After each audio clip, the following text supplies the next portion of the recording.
Right, morning all. We've made another purchase. Yeah, got a little Skidsteer. It's a Belle 7600, about 2.2 tonne. It's supposed to lift about 600 kilos. So this is going to be a bit of a project for a few nights and sort of weeks, or weekends anyway. It's a rough enough old thing, but it does all work, so that's the main thing. And it lifts and drives and does everything that it should. But we have got a few things to do. I say a few, we've got quite a lot to do, but got a bit of play in everything. The loader's pretty good for play, like the back pins and everything. We've got our main problem currently. We've got a nice big crack, which is matched all the way around, so the loader arms are coming off today or tomorrow. It's Saturday, what is it, 23rd of July I think. So yeah, today or tomorrow loader arms are going to come off it, and I'm going to get in it with welder and get it welded up. But yeah, it's an old Skidsteer, it's what they are. Let's have a look under here.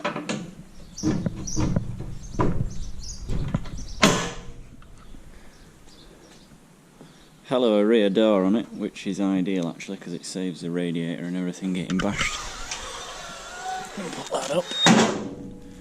So we've got a 4-cylinder Kubota under here, naturally aspirated, which, like any Kubota, it likes the glow plugs, but it does start and go and everything, so it's the main thing. We need a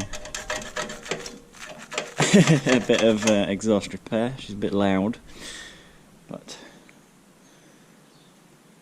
it's all there and it does run fairly sweet. Apart from that exhaust, it kind of bugs it up, does that exhaust, because it makes it very noisy. But yeah, that's what we've got. Oh, that's for fuel gauge. I'm just looking where hot wires go because picked it up last night. Got it home at about 9:30 and just had a quick play with it. But it's in the workshop now for a bit of TLC. There's not many. You don't see many of these Belle ones up on YouTube, so hopefully I'll do a few videos on it. It might help some other people out with them.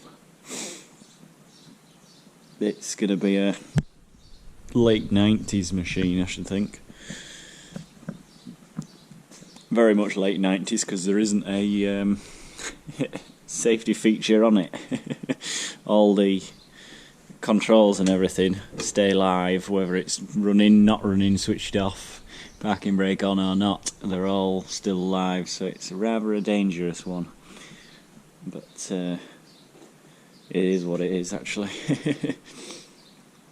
And yeah, so what I'll do, I'll just see if it'll start, move it forward, and I might get the cab up first and just gonna have a few little things, and it needs a wash, badly needs a wash. Get all the crap out from the bottom and make it a bit better to work on. Right, we'll see if it'll go.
Right. So yeah, you'll notice I jumped out of the cab right quick then, because there's no lock from inside the cab to lock the arms up. It's a case of jump out quickly.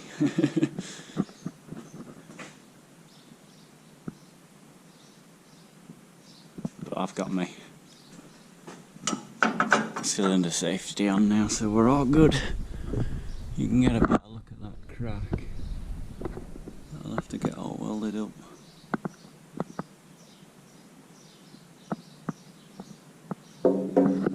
But it's got a bit of creep on it. It does have supposed to have like a parking brake, but well, there's a bit of feedback in things actually. I'll have to have a look. There's probably chains and gear cases and all sorts to look at, but should be good fun.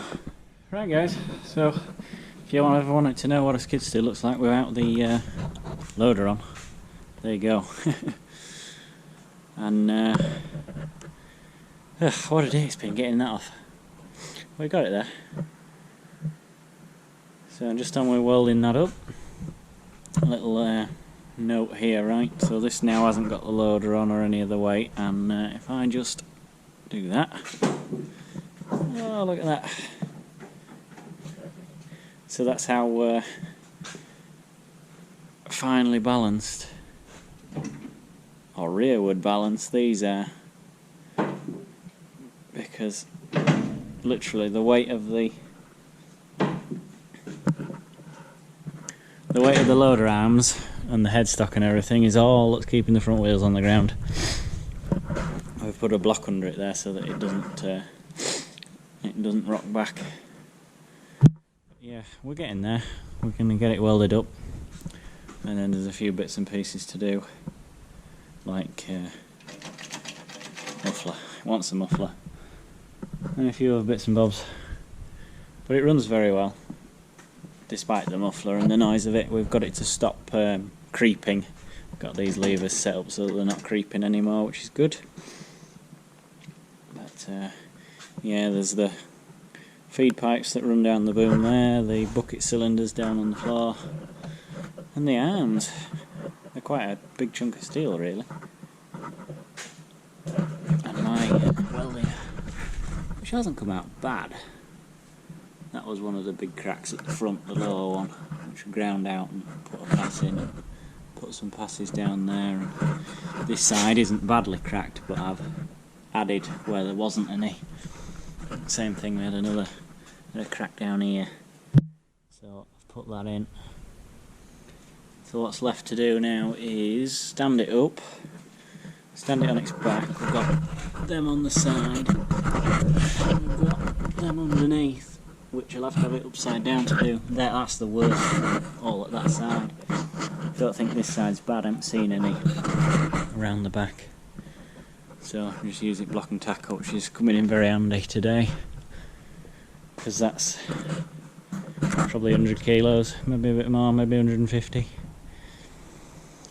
And I've just had a Chinese, which is why I'm nearly out of breath just from puggering about in the workshop. But yeah, I've got a bit to do on the headstock. We've got some cracks coming down here just to weld up, and then put it back together. For now, long term, I might have to get these holes bored and bushed because they're a bit slack. I can take a lot out of the pins with some bushings in the cylinders and in the bottom of the arms here, but we'll see what it's like first.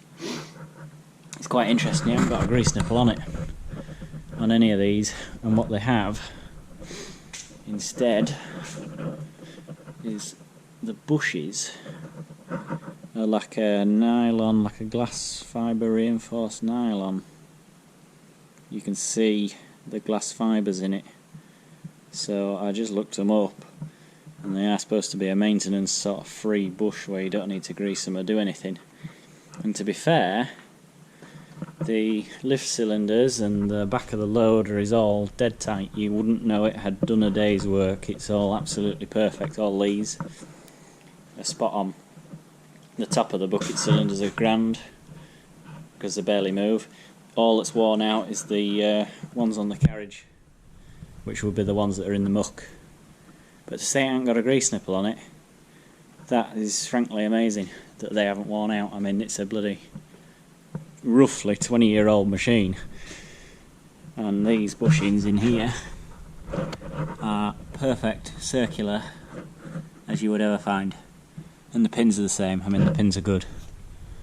It's amazing to say that I haven't seen grease, because there's no grease nipples to grease, and it's done however many hours. I mean, clock says it's done 1800, but I don't think that's quite right. Can't wear a set of tyres out in 1800 hours. Yeah, these are the pins in here, and these have, well, you can feel the marks on them more for the rust than the wear. Those are all the ones out the top of the loader. The ones out at the bottom have a slight bit of wear on the ends, but literally nothing. Nothing that you could barely measure it, put it that way. But, yeah. So that's it's interesting. I'm debating whether I'll drill and put nipples in.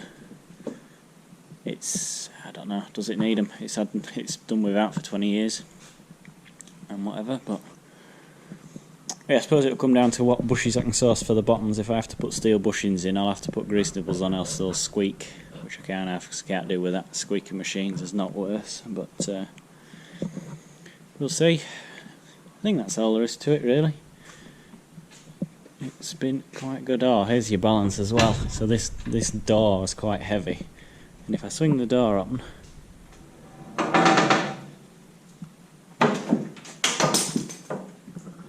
it's heavy enough that it tips the balance of the machine back. It's actually good to see, because it's a real heavy door, and it's saved the radiator. I mean, no, there's not a mark on the radiator, so it's doing better than a lot of the others, where you see all back's all smashed in. Yeah, that's the motor, 4-cylinder. What is it, a V2203 Kubota, naturally aspirated. Seems a good little engine, doesn't seem bad. Sounds good if you put your hand on here and hold the silencer down in place. It sounds alright, but it runs nice and starts well enough. It's a Kubota, so it likes its glow plugs, but other than that, touch wood, it seems alright.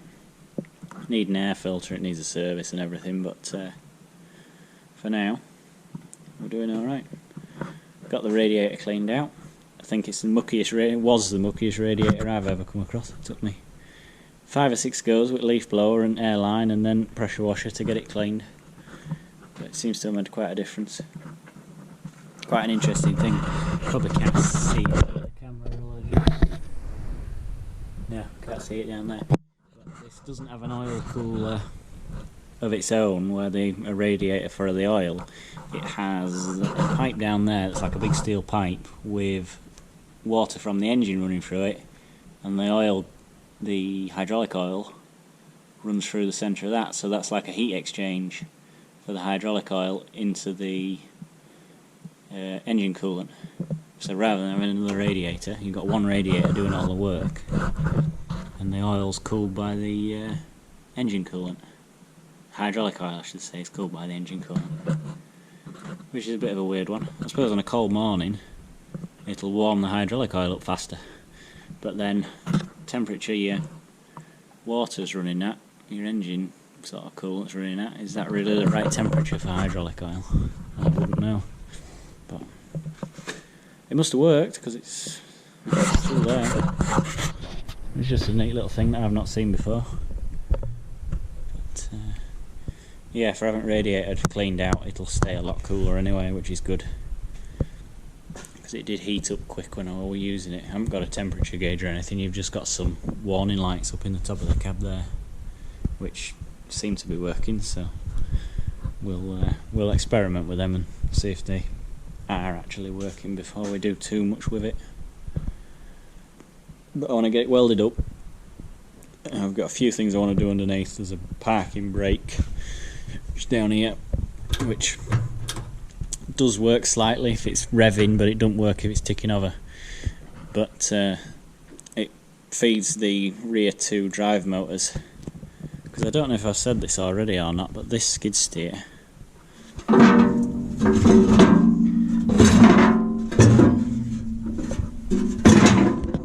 actually has, probably can't see, but it actually has 4 individual wheel motors.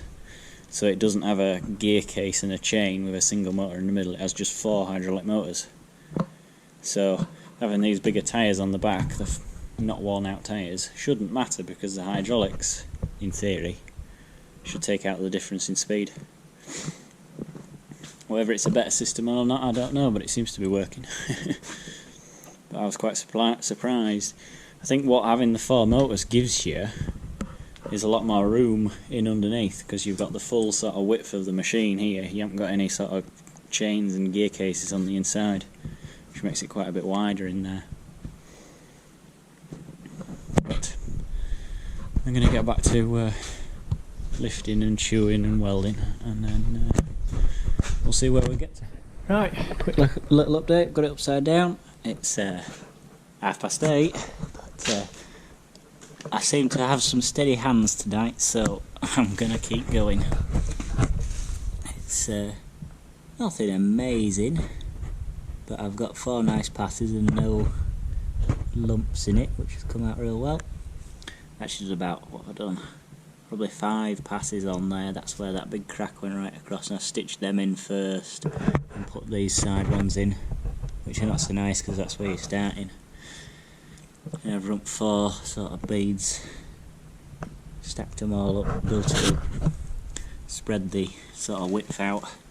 I wasn't going to bother at this side, but I'm going to do it now because it welds out quite nicely in that corner, so I'm just going to do it same, just put probably 4 passes on from this corner up to here, just to spread the force out on that joint, because you can see the joint in the steel there, from there to there, which was never welded. And the same on that one, you can see the gap, which that's just manufacturing, it was never just welded together, and that is where it started to come apart. But well, it is what it is. Hopefully it shouldn't break again. I would imagine that somebody will have been, I guess, back dragging with the bucket and caught on something at speed, but I don't know, to be honest, because most at Skidsteers that I've come across, which isn't many, but it is what it is, have like these on. So this is the underneath of the loader, they're a buffer, and they actually sit, when the loader's right down, they sit on here, and this is a heavy bit of steel, so when you're pushing, the force actually transfers to the machine rather than going back through the cylinders and everything, which takes the stress. If you think about the loader, it takes the stress out of this corner because it's pushing here. So what somebody may have done is had this slightly up, you know, bucket raised, and as soon as bucket's raised, it's just on loader. And people do daft things with these, like ram into stuff and go back and take another run at it if it don't move. But this crack, it's been like it for a long while because the inside of the crack is actually rusty and it's not flexing. Like, I've used it quite a bit just with bucketfuls and pushing and just keeping an eye on it, and if it were moving, the rust on the inside of the crack would get rubbed out and you'd get like a dry powder, and it hasn't done. So it's cracked at some point, broken, and then like the rest of the structure is taking the force. So really, this repair is only sort of connecting the metal back together in that place. Obviously I'm not pulling them cracks up, we're just filling them in and joining it back together, and we will see. Well, we'll see what happens, but I don't think it's going to crack again or break. It's I don't know with that. To do it, this is the back side of the loader, which means you were pulling sort of backwards with the machine. Maybe they had a chain wrapped around something on one corner of the bucket even, and we're sort of taking a run at it and pulling backwards. because it's broken this side away, which is, it's not the way they're normally working. It would be pulling with bucket maybe, but I don't know. It must have been a hell of an impact, a lot of force to break that out. But anyway, that's what the repair's coming out like. I've got to put it on the sides and do the flats, but I'm going to do this bottom one here, and then that'll probably do for tonight. So yeah, we'll see. Right guys, evening all. It's Monday after the weekend anyway, on Monday night. Quick little update on the Skidsteer. We're still hauling hundreds of pieces. Cylinder just wants the hose welding back on.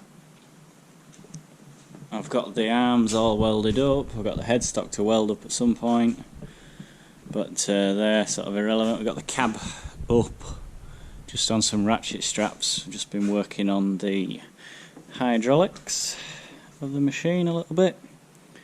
Got a few leaks that I'm working my way around sorting out. I've just done that one on that hydraulic pump there, so the fitting underneath was loose basically, so new Doughty washer, tightened it back in. Of course I had to pump off to do it, but such is.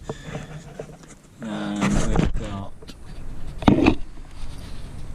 the filter there, which is a high pressure inline filter, and then been some moron has worked on this in the past, and I've looked at that filter and gone, ooh, that's hard to get to.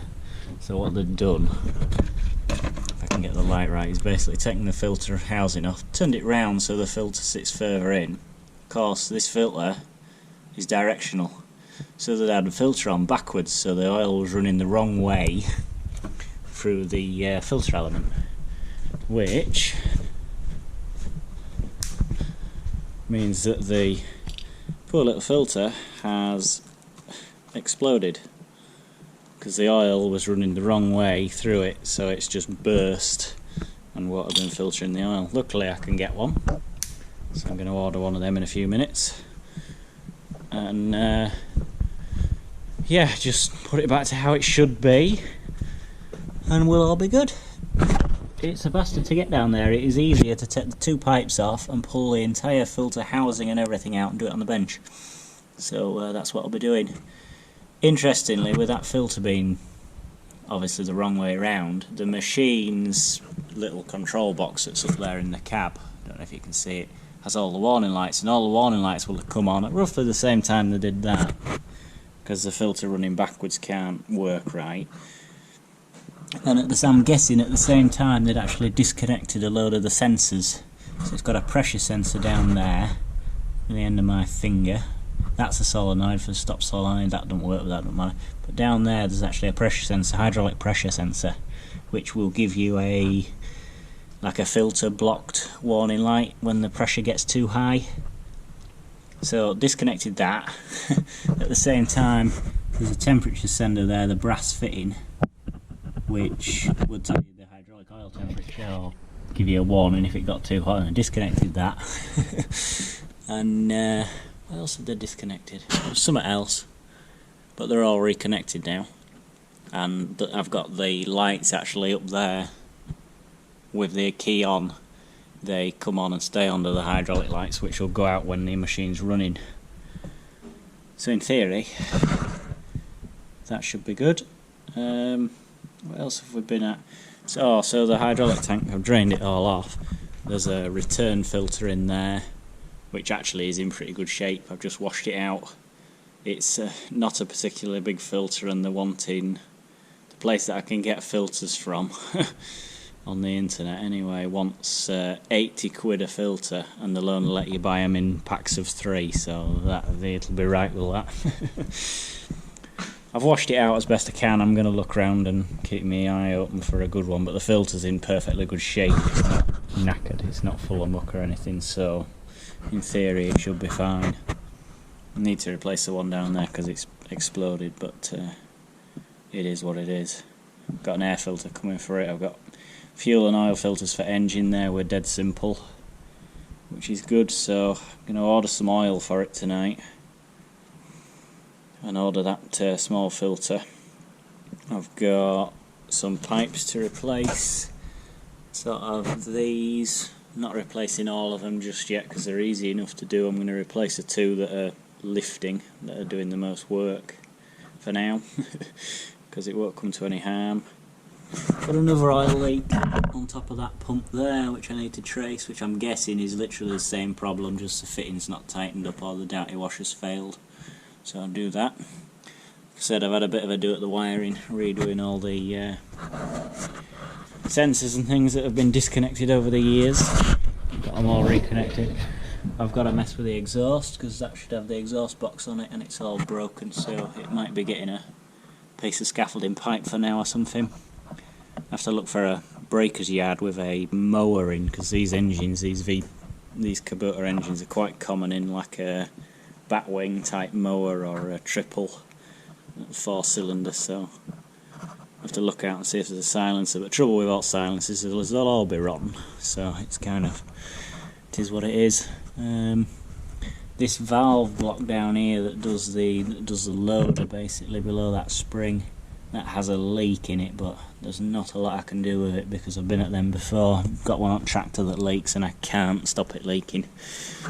Put new seals in the slices, you can see the levers there. Got new, done it before, messed with them before, and you don't get anywhere when they're leaking, So unfortunately, not going to be a lot I can do about that. If it becomes bad, I'll have to pull it out and try, but it wasn't the worst, so we'll see. So yeah, that's pretty much up to date. Like I say, I got pipes coming, filters coming. Going to order oil and that. I wasn't going to change the hydraulic oil, but if I'm putting a new filter in, I'm going to drain the tank off and flushed it. It was quite clean, so I'm pretty happy with that. I think another day's job is to drain the fuel tank, which is in this side. Pump it out, drain it off. It's got a nice drain bung at the bottom, but I'll have to have a look because it looks like there's some like compo-y type stuff put on the bottom of the tank, so it might need welding up if it's cracked. But then get it all pulled back together and we might be getting somewhere. But I mean, there's one sort of touch wood, best I can tell, the hydraulic oil's come out clean. Haven't seen any metal or any debris or anything that would suggest anything's gone badly wrong, so fingers crossed we should be good there.